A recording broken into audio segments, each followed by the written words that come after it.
Property owners in some market segments are getting encouraged because homes appear to be selling faster, even for a little bit more money now. But the seemingly good news can create frustration because there's a major disagreement about the value of property. To tell us more about what homes are really worth, our Wink News real estate contributor, Denny Grimes from Denny Grimes Co at Royal Shell Real Estate is here. We appreciate you coming in. This is one of those confusing things. You think a home is worth what two people say it is, but in real estate, not always the case. It's really not, and you know, it really can be, except there's generally a referee involved called the appraiser, and it has to be validated if it's going to be any kind of financing. But a cash purchase, you know, anything goes. But this raises two really important issues that we're having to deal with right now. Number one is the age-old battle of the definitions of values. There's four different types of values out there. One is expectation.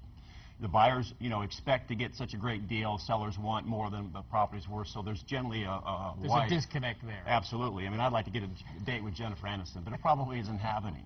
The second is assessed value. Now, this is on everyone's mind right now because, you know, the state property owners have got their trim notice. First thing to do is open up and see what the assessed value is. Sellers are really glad to see that, in fact, it's low because it reflects low taxes.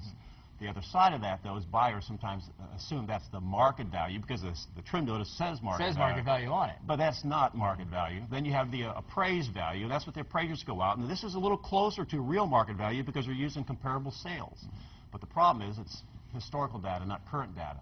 And the fourth value is market value. That's what a buyer and seller in an open and free market are willing to pay. And the problem we're finding right now is that sellers, because in some segments the prices are starting to inch up, sellers are finally getting some relief, and a buyer is willing to pay a little bit more for the property than they would have maybe a year ago.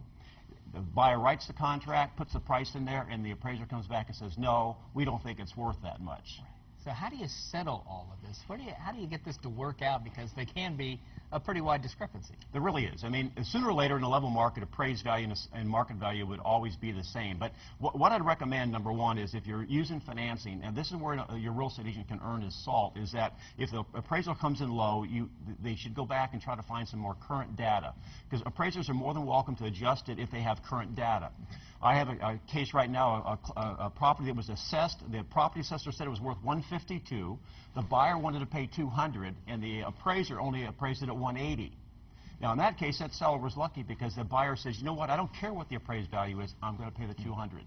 So get some new information, and go back and see if you can get the appraiser to adjust. If not, you may need a second opinion. All right. Thanks, Denny. Right back.